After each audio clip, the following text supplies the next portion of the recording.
When we ask, "Where is Allah?" we often ask it from a place of confusion, pain, or exhaustion.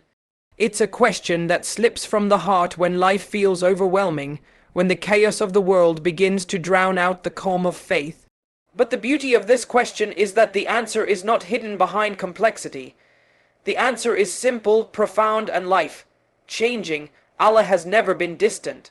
We are the ones who drift, and the moment we turn back, even with the smallest step, He responds with a closeness that heals, strengthens, and transforms everything inside us. There are moments in life when you feel like your DU2BF is hitting a ceiling. You stand in prayer, yet your heart feels empty. You raise your hands, but silence greets you. You go through challenges, and you wonder if Allah is even seeing what you're going through. And in that moment of emotional exhaustion, you whisper, "Where is Allah?" But you see, this question isn't really about distance, it's about direction. The human heart was created to attach, to anchor, to seek. When it isn't anchored to Allah, it latches onto the world, and the world is unstable. No wonder the heart feels lost. No wonder it feels tired. No wonder frustration becomes louder than faith. So the first truth you must internalize is that Allah is never far. The distance you feel is the distance you created when you allowed the world to compete for the space meant only for Him. Sometimes you wake up and the first thing you touch is your phone, not your prayer mat. You check messages before you check in with your soul. Hours pass and your mind is filled with everything except the one who gave you the gift of time. And then when hardship strikes, the heart feels abandoned.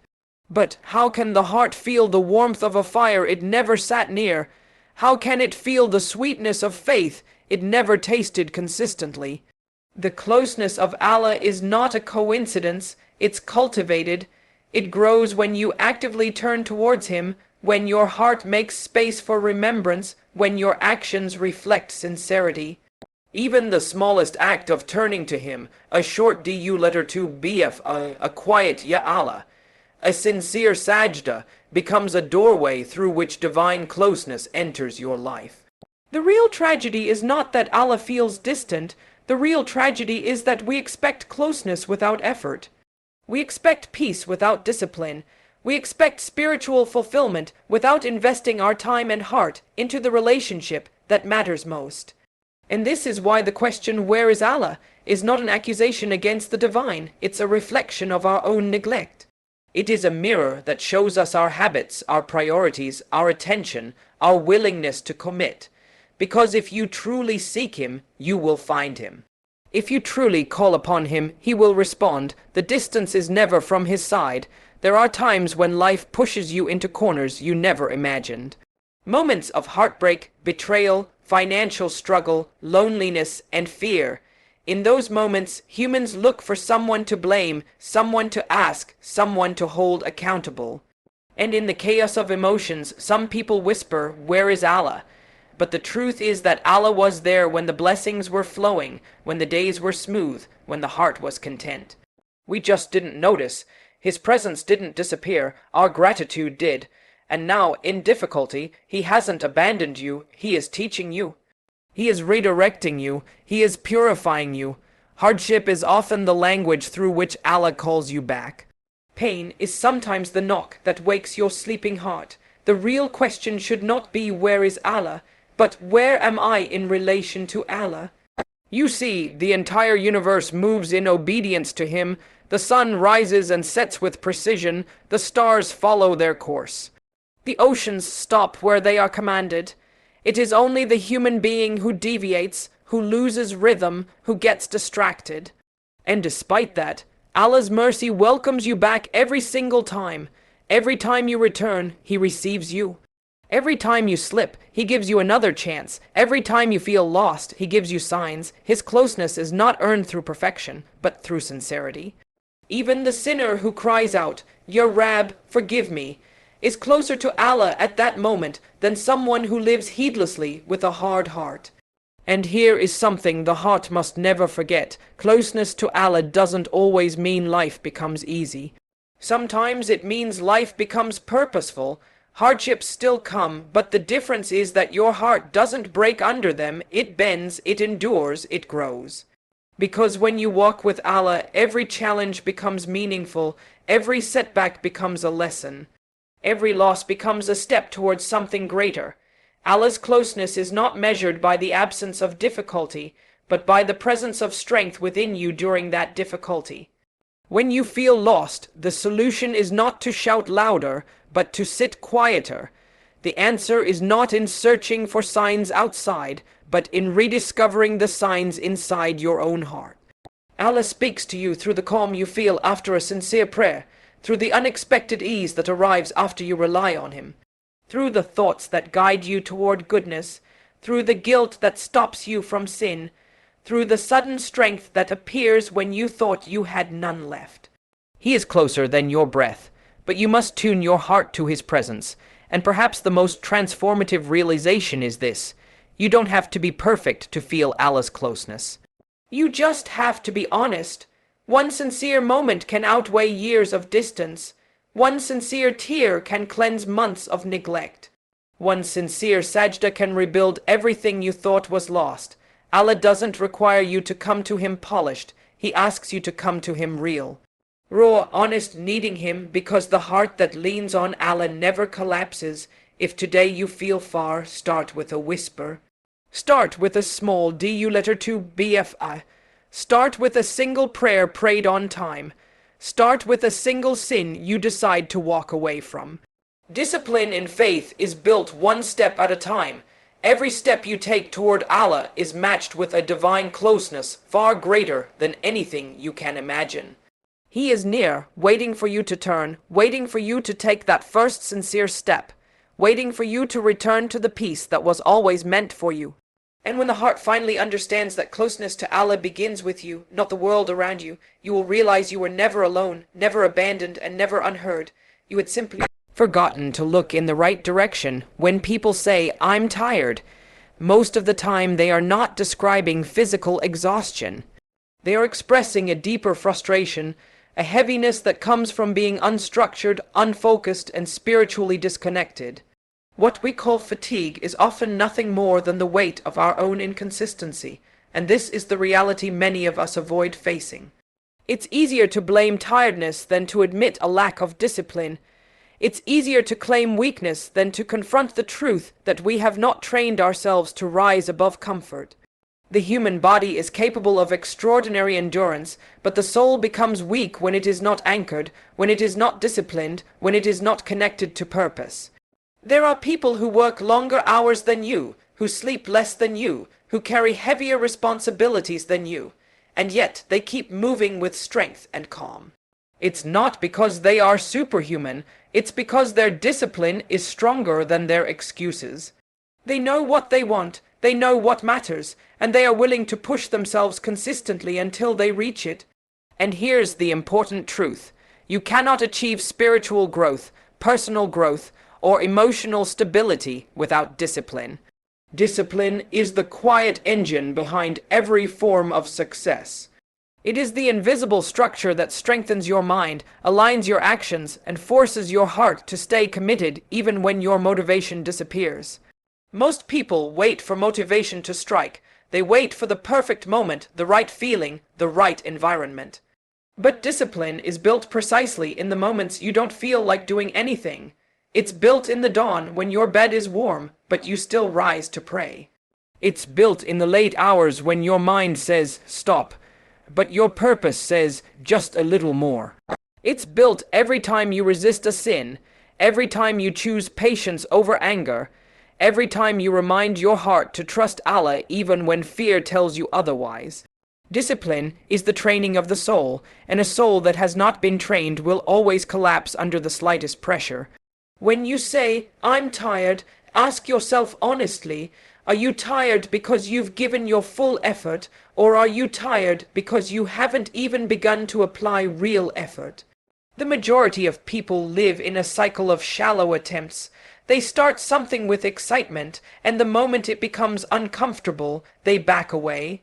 They start a habit, but the moment it requires consistency, they stop. They plan, they dream, they imagine, but they rarely follow through with the kind of discipline that turns intention into transformation. And then they blame fatigue. They blame circumstances, they blame time, but energy is not the problem, commitment is. The heart becomes exhausted when it lives without structure. When your days have no discipline, your mind becomes cluttered. You chase distractions, you jump from one thought to another, you get lost in a maze of tasks that never bring you closer to your goals. Discipline simplifies life, it filters what matters from what doesn't. It gives your heart and mind the space to breathe, the clarity to think, and the strength to move with purpose instead of chaos. Without discipline, even small responsibilities feel overwhelming. With discipline, even large responsibilities feel manageable. The beautiful thing about discipline is that it has a ripple effect. When you discipline your prayer, your time gets disciplined. When you discipline your speech, your relationships get disciplined. When you discipline your thoughts, your emotions get disciplined. And when your life becomes disciplined, your heart becomes calmer. You feel more in control, more grounded, more connected to what truly matters. This is why people who lack discipline feel overwhelmed by everything, because their inner world is scattered, and a scattered inner world cannot handle the pressures of life. One of the greatest illusions we live with is the belief that discipline is harsh or rigid, but in reality, discipline is a form of mercy you show to yourself. It's an act of compassion towards your future self. It's a gift you give to your heart so that it can stop drowning in confusion. You have to understand something. Discipline is not the enemy of freedom. It is the foundation of freedom.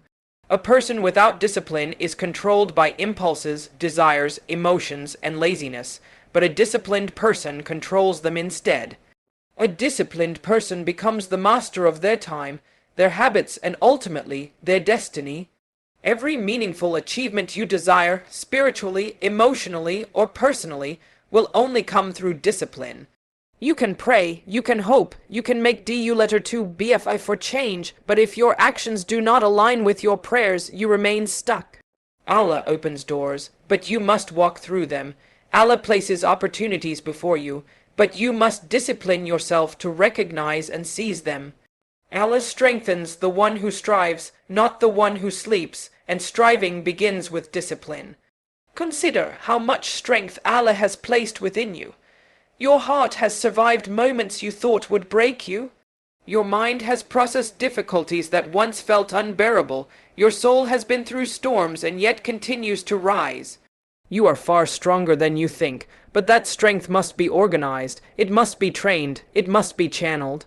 Without discipline, your strength remains scattered.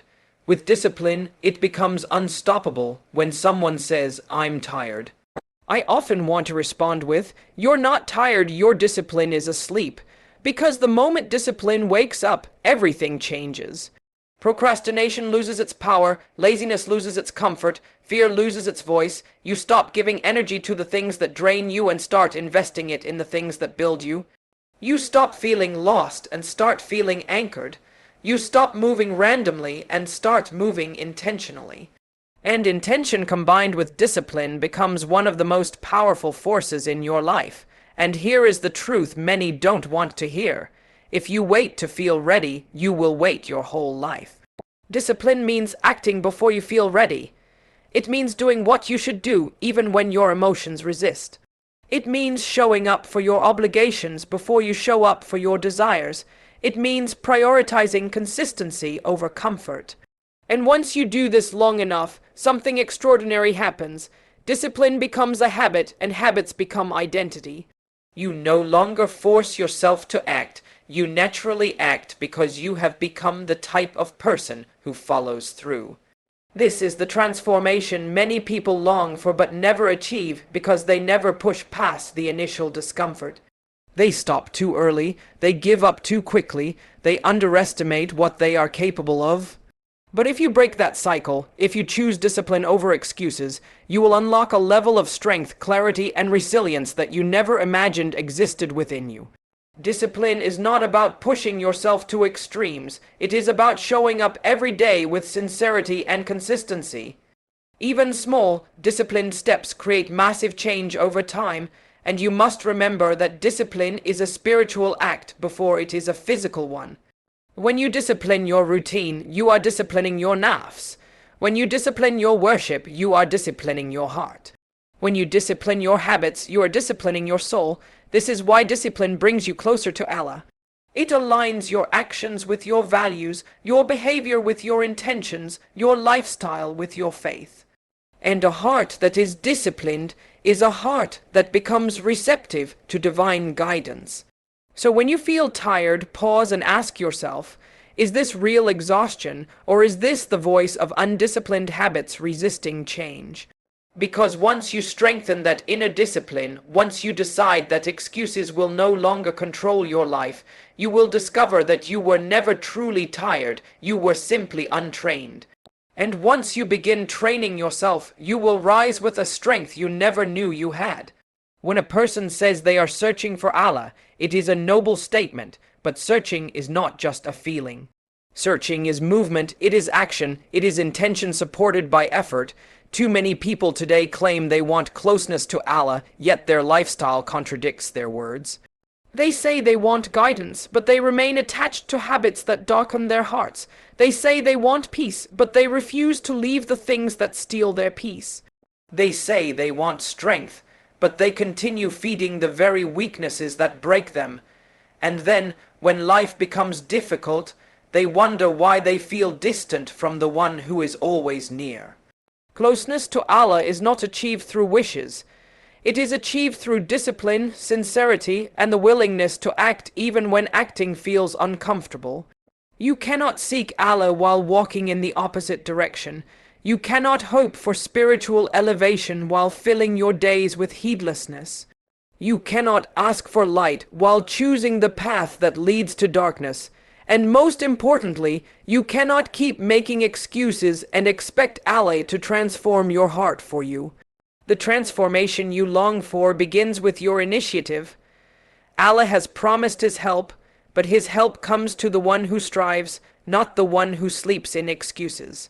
Your life will not change because you want it to change. It will change because you take the steps that prove you truly want it. There are people who complain, "I don't feel connected when I pray." But the truth is, connection in prayer doesn't come from rushing through it. It comes from showing Allah that He matters enough for you to slow down. It comes from being present, not perfect. It comes from intentionally preparing your heart before you stand. When you treat prayer like a burden, how can it bring you peace? When you treat it like a checklist, how can it soften your heart? The action of praying is not what brings closeness, it is the sincerity behind the action. It is the effort, it is the discipline of doing it, even on the days when you don't feel like doing it. Some people say they are seeking Allah yet continue to drown themselves in sins without even trying to resist. They say, "I'll change later," as if later is guaranteed. They say, "I'm not ready," as if Allah expects perfection. But He doesn't expect perfection, He expects effort. He expects struggle. He expects you to fight your desires even if that fight is messy, slow, and exhausting. Your path back to Him will not be clean and smooth. It will be filled with falls, regrets, and restarts. But every restart counts. Every moment of repentance counts. Every attempt counts. What matters is that you act. That you move, that you demonstrate through your choices that Allah is truly your priority. Action is not grand gestures. It is small, consistent steps. It is waking up for one prayer you used to miss. It is cutting down one sin you used to justify. It is replacing one harmful habit with a beneficial one. It is saying astaghfirullah when your heart slips. It is practicing patience when your anger rises. It is controlling your tongue instead of responding impulsively. These small steps may seem insignificant, but Allah sees them. He multiplies them, He honors them, He accepts them even when you think they are too small to matter. The problem is not the size of your effort, the problem is the absence of effort. You must realize that excuses are one of the greatest traps of the soul.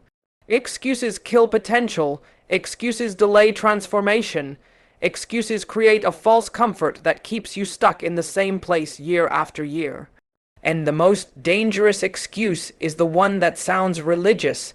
Allah will forgive me. Yes, He will. But forgiveness is not a license to live however you want. Forgiveness is a door for you to walk through, not a bed for you to sleep on. Forgiveness is meant to inspire change, not justify negligence. The one who constantly sins without repentance is not relying on Allah's mercy, he is abusing it. Seeking Allah requires courage, the courage to let go of who you were so you can become who you are meant to be. The courage to abandon habits that feel familiar but harmful, the courage to step into discomfort because you know spiritual growth lies there. The courage to admit when you are wrong, the courage to ask for help, the courage to be honest with yourself. Because honesty is the foundation of transformation. A person who lies to themselves can never move forward. A person who blames everything except their own lack of effort will never taste closeness to Allah. Sometimes the reason you feel distant is because Allah is waiting for action, not emotion. You cried once, you felt guilty once, you promised once, but you didn't follow through. Guilt without change is useless. Tears without discipline are meaningless. Promises without effort dissolve in the first moment of temptation. Allah wants you to build consistency, not just moments of emotion. He wants you to prove through your behavior that you want Him more than you want your comfort, more than you want your desires, more than you want the temporary pleasures of this world. You must understand something deeply. Every act you do for Allah is a seed planted in your heart. Some seeds sprout immediately, giving you instant peace. Others take months or years before you see the transformation. But every seed counts, and the more you plant, the more your heart becomes a garden of light, strength, and faith. But a garden requires effort. It requires removing weeds. It requires watering. It requires protection. The heart is the same. If you don't protect it, it weakens. If you don't discipline it, it wanders. If you don't feed it with remembrance, worship, and sincerity, it becomes hollow. Seeking Allah through action means choosing Him even when you don't understand His plan. It means trusting Him even when life feels heavy. It means obeying Him even when the world goes the opposite way. It means holding onto His rope even when everything around you tries to pull you from it. This path is not always easy, but it is always worth it. And Allah never burdens a soul beyond what it can bear. If He asks something from you, it means you are capable of it. If He pulls you toward Him, it means He wants good for you. And if He places you in a struggle, it means that struggle will refine you, elevate you, and bring you closer to Him if you act. Do not wait for the perfect moment to begin. Begin now, with whatever strength you have. Begin with small steps. Begin with sincerity. Begin with the willingness to change, because your journey to Allah will not be measured by how fast you walk, but by how consistently you move. And if you move with sincerity, even slowly, Allah will carry you the rest of the way. Every person dreams of becoming someone better, someone stronger, someone more focused, more connected to Allah, more disciplined in their habits, more confident in their journey. But dreams alone do not build anything. Dreams inspire, but discipline constructs. Discipline is the bridge that takes you from who you are to who you are meant to become. Without discipline, even the most beautiful intentions collapse. Without discipline, even the strongest desire dissolves. Without discipline, even the clearest goals remain distant.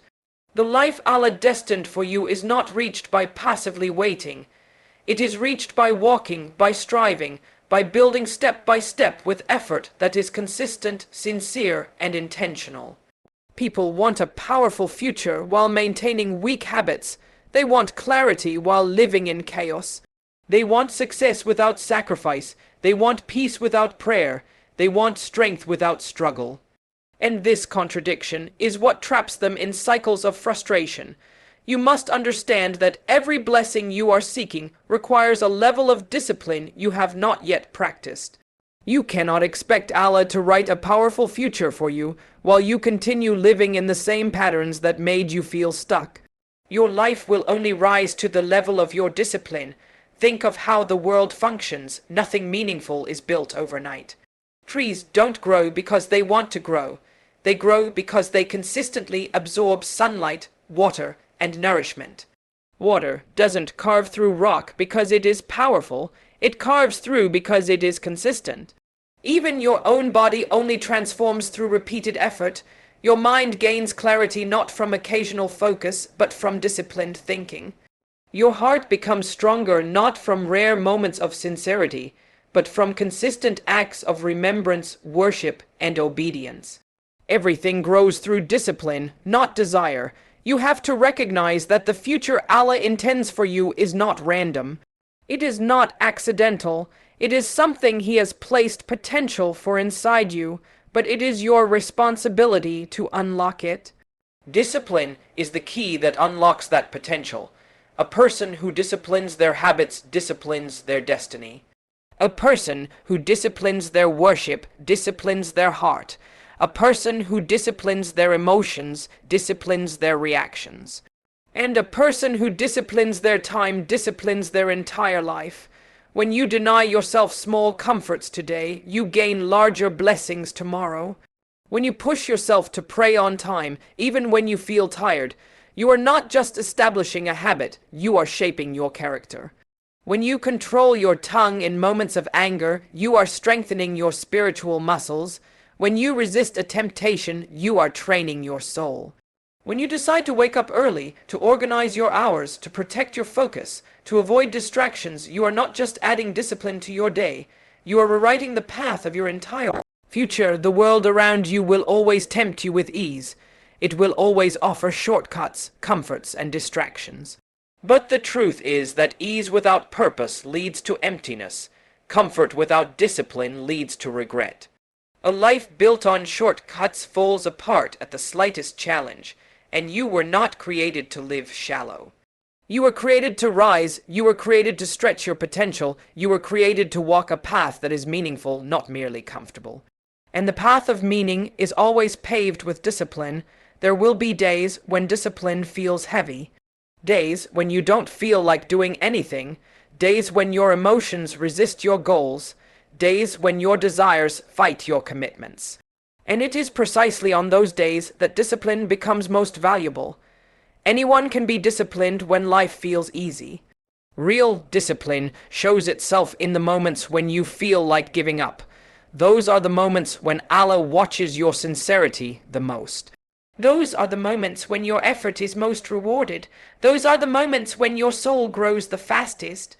Too often, people misunderstand discipline as harshness, but true discipline is gentle. True discipline cares for you. It protects your future from the consequences of your present weaknesses. It guards your heart from the chaos of your impulses. It saves you from falling into patterns that would harm you later. Discipline is an act of love, love for your future self, love for your soul, and ultimately, love for Allah. Because when you discipline yourself for His sake, you are proving that He is your priority. There is something incredibly powerful about a person who is disciplined for Allah. They walk differently, they speak differently, they carry a light inside them that comes from internal clarity. They don't chase the world because discipline has taught them contentment. They don't fall apart in hardships because discipline has built resilience within them. They don't rely on motivation because they are powered by consistency. And when such a person makes DU2BF, Allah opens doors for them that remain closed to those who wait without acting. Discipline is not about becoming perfect, it is about becoming persistent. It is about showing Allah through your daily actions that you are trying, that you care, that you are willing to push through discomfort to reach what He has written for you. Allah never asks you for perfect results. He asks you for sincere effort, and that effort is the essence of discipline. Even if you fail, even if you fall, even if you struggle, discipline means you get up again, you realign. You try once more, and every time you rise after falling, Allah raises you in honor. You must understand that discipline creates a chain effect. When you discipline one area of your life, others naturally begin to fall into place. When you discipline your worship, you feel more peace. When you discipline your time, you feel more control. When you discipline your focus, you feel more clarity. When you discipline your emotions, you feel more maturity. When your life becomes structured through discipline, everything within you becomes calmer, stronger, and more directed. And the greatest effect of discipline is that it brings you closer to the life Allah has destined for you. Because that life, the one you dream of, the one you hope for, the one you pray about, is not distant. It's waiting on the other side of your consistency. It's waiting for you to stop making excuses. It's waiting for you to take responsibility for your growth. It's waiting for you to push through the laziness, the doubt, the fear, the hesitation, and step fully into the potential that Allah placed inside you long before you were born. Your destiny is not shaped by random events. It is shaped by the discipline of the choices you make every single day. And when you choose Allah through those choices, when you choose growth over comfort, when you choose discipline over distraction, your life aligns with a purpose that fills your heart with a strength the world cannot shake. Because the life Allah destined for you is reached not through emotion, but through disciplined, sincere, and consistent action. And once you master that, you step into a future that reflects the very best version of who you were created to be.